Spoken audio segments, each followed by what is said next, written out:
मारुति की शक्ति पर ही अपना सारा ध्यान केंद्रित कर रहे हैं, किंतु आप उसकी अल्पायु की ओर देख ही नहीं पा रहे हैं। अपार शक्ति की तुलना आप अल्पायु से नहीं कर सकते।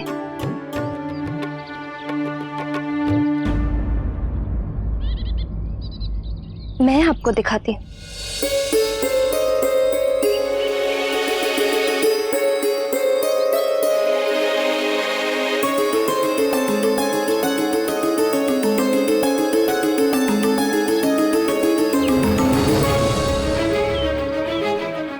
ये छोटा पात्र है और ये बड़ा पात्र है।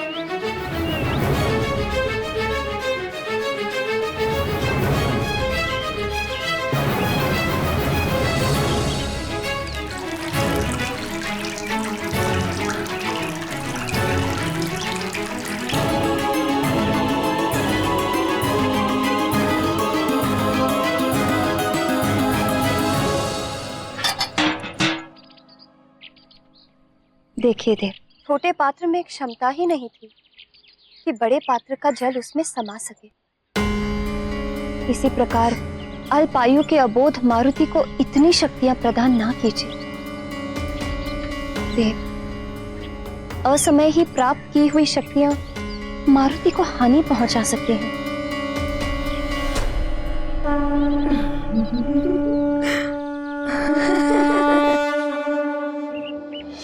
मैं आपसे विनम्र निवेदन करती हूँ कि मारुति की शक्तियों को तब तक बढ़ावा ना दें जब तक उसकी बुद्धि इन शक्तियों को संभालने के योग्य ना हो जाए।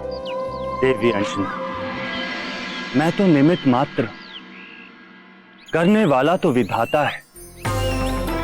मारुति को समस्त विद्याओं का ज्ञान तो होना ही है। आपके आग्रह करने से मैं तो भले स्वयं को रोक लूं, किंतु मुझे पूर्ण विश्वास है आप मारुति को नहीं रोक पाएंगे।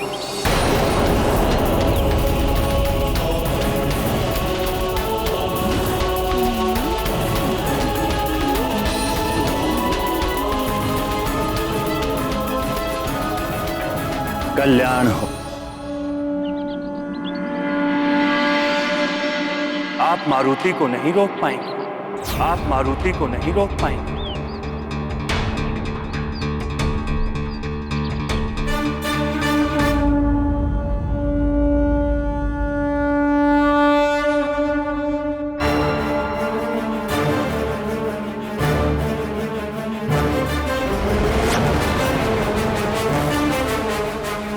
अरे माँ, मारुति! मारुति! माँ, मेरी प्यारी माँ, माँ, मेरी प्यारी माँ। क्या कर रहे थे? माँ, ये भीड़ बार बार टकराकर मारुति को रोक रही थी। अच्छा, मुझे अच्छे से पता है कि तुम क्या कर रहे थे। देखो पुत्र, ये उड़ने का अभ्यास मत किया करो, तुम्हें चोट लग जाएगी।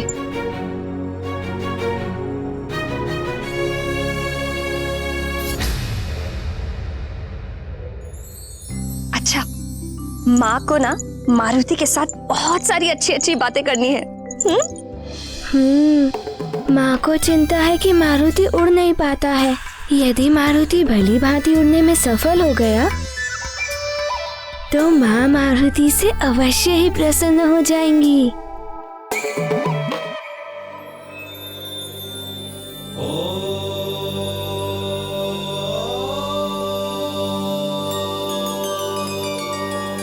हे देवेश्वर, अंजना को तो ज्ञात है कि मारुति एक विशेष बालक है। उन्हें मारुति की अद्भुत शक्तियों और क्षमताओं का भी ज्ञान है। फिर भी वो चिंतित रहती हैं, जैसे मारुति कोई साधारण बालक हो। हे करुणामयी देवी, माँ के प्रेम की कोई उपमा नहीं दी जा सकती। माता का मातृत्व अपने पुत्र को सदैव अबोध बालक ही मानता है।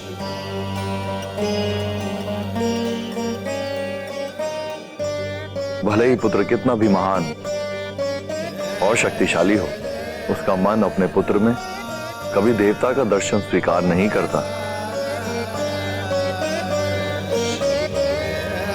ना कभी माताओं के प्रतिबंध रुकेंगे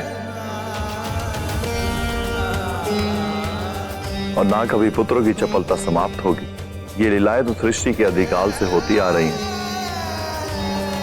और होती ही रहेंगी।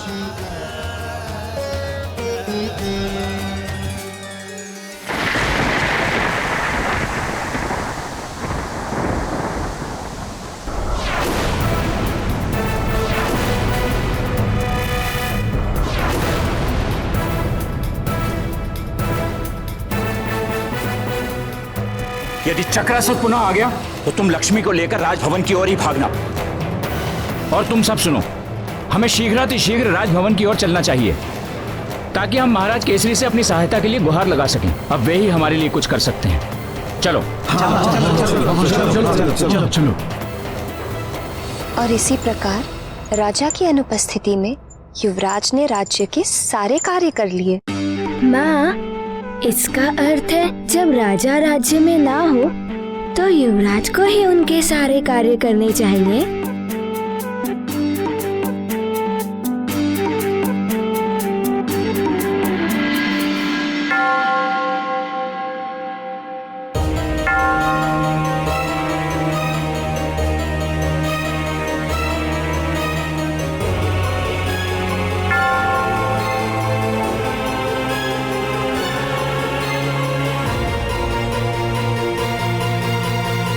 माँ, ये घंटी की ध्वनि इतनी रात को कौन पूजा कर रहा है? ये मंदिर के घंटे की नहीं, दरबार के बाहर लगे घंटे की ध्वनि है।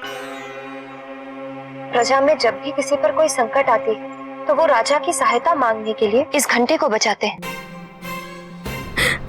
लगता है कोई संकट में है माँ। अरे रे, तुम्हें उठने की कोई आवश्यकता नहीं है, तुम सो जाओ, मैं देखती हूँ। मैंने कहा ना, मैं देखती हूँ। चलो सो।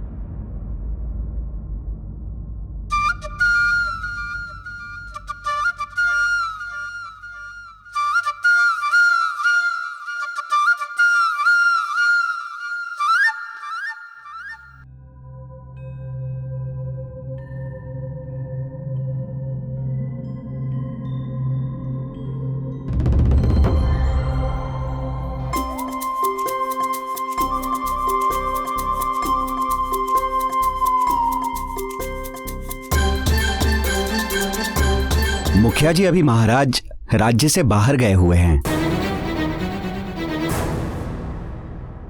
प्रणाम महारानी। प्रणाम महारानी। प्रणाम महारानी।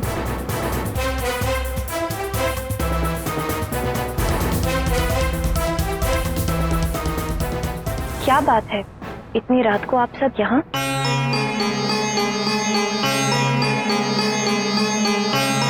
आप सब बहुत भयभीत लग रहे हैं। कोई विपदा बड़ी है क्या?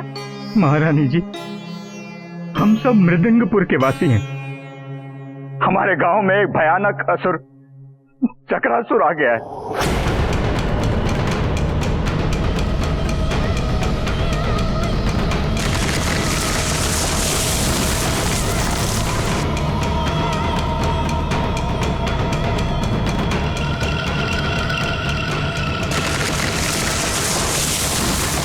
महारानी जी, कल मेरी पुत्री का विवाह होना है, तो उस असुर के भय के कारण वर पक्ष के लोगों ने हमारे गांव में आने से मना कर दिया है।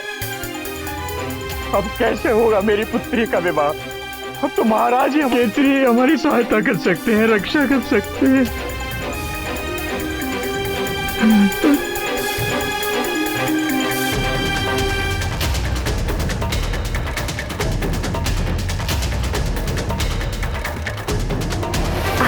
तनिक भी चिंता मत कीजिए, महाराज कल सुबह ही लौट रहे हैं।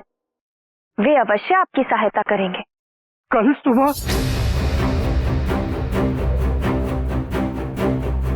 मैं आप सबकी चिंता समझ सकती हूँ।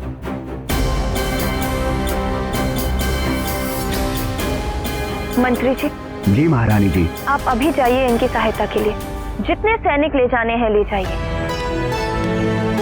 जी महाराज की अनुपस्थिति में ये कार्य आपको ही करना है। जी महारानी जी।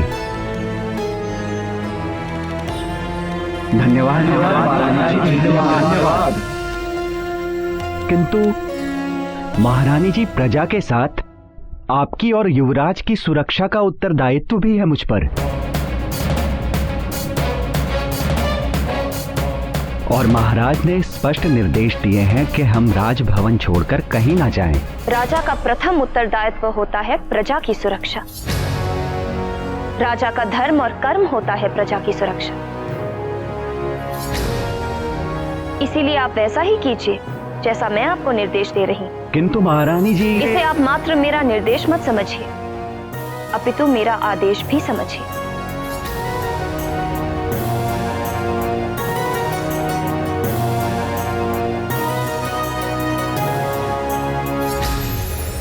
जैसी आपकी आज्ञा महारानी जी। धन्यवाद धन्यवाद महारानी जी। आप सबको निराश होने की कोई आवश्यकता नहीं। हम सैनिक भेज रहे हैं आपकी सहायता के लिए। आप सब निश्चिंत रहिए। जी महारानी जी।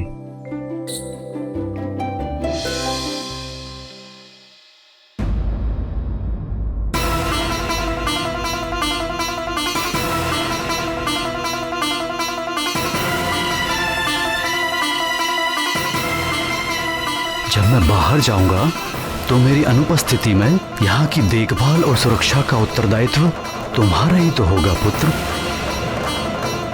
सेवक और संरक्षक तुम ही तो होगे।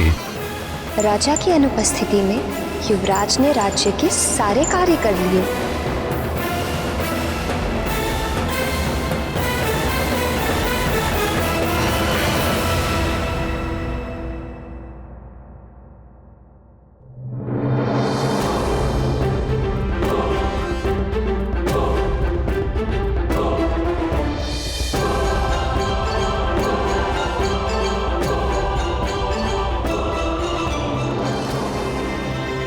प्रणाम प्रणाम युवराज। प्रणाम।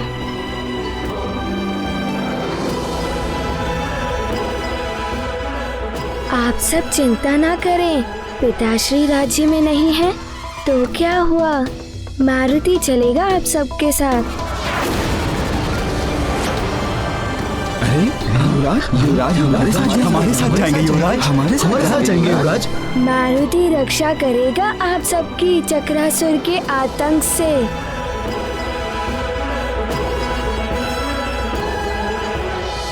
हम युवराज हैं सुमेरु के, हमारा कर्तव्य है प्रजा की रक्षा करना।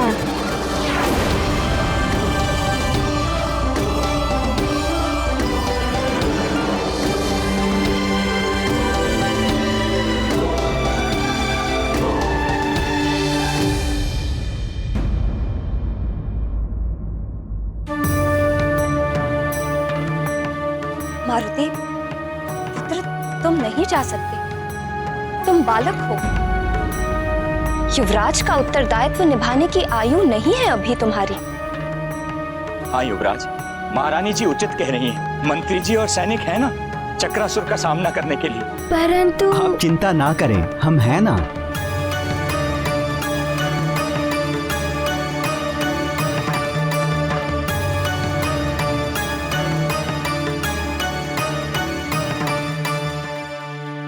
आइए मुखिया जी।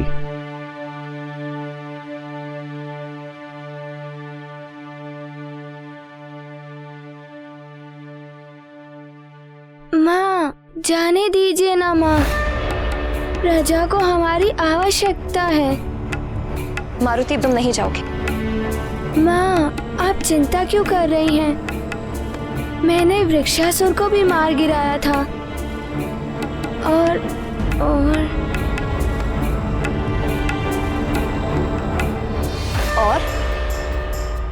और क्या?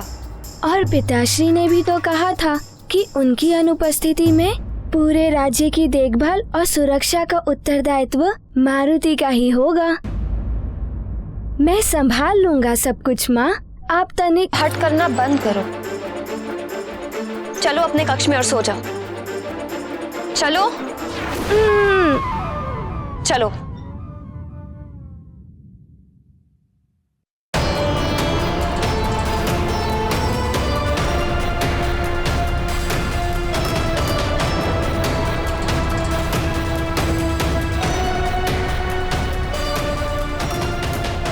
नेत्र बंद करो मारुति और सो जाओ।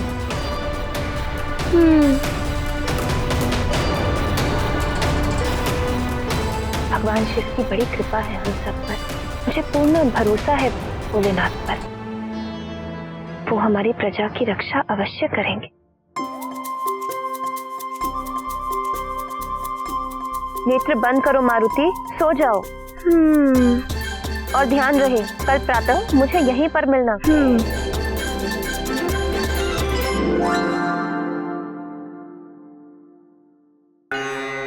महारानी जी,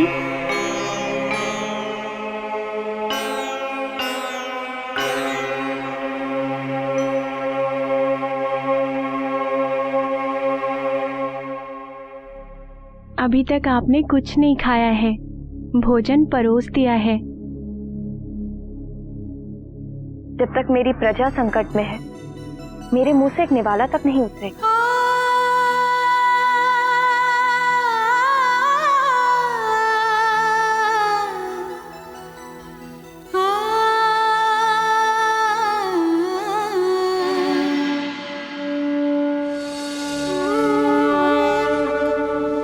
हे भोलेनाथ, हे शिव शंकर, जब जब आपके भक्तों पर विपदा आई है, आपने सदैव उनकी पीड़ा हरी है प्रभु।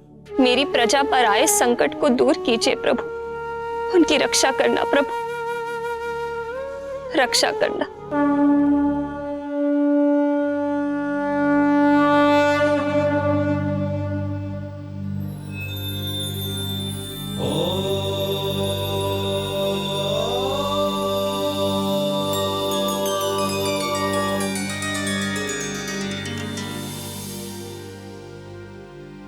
हे भोलेनाथ, देवी अंजना ने तो मारुति को बड़ी दुविधा में डाल दिया है। हे जगत जननी, आपको तो ज्ञात ही है, ममता का आंचल सुख की छांव होता है संतान के लिए, किंतु कभी कभी यही आंचल बंधन भी बन जाता है। यह दुविधा नहीं है, स्नेह है, प्रेम है मां का, जो बंधन के रूप में मारुति के समक्ष उपस्थित हो गया। परंतु देवेश्वर, मारुति इस बंधन से निकलेंगे कैसे? मारुति का जन्म तो असुरों का नाश करने के लिए हुआ है, किंतु देवी अंजना ने मारुति को कड़े निर्देश दिए हैं कि प्रातः अपने कक्ष में ही मिलना।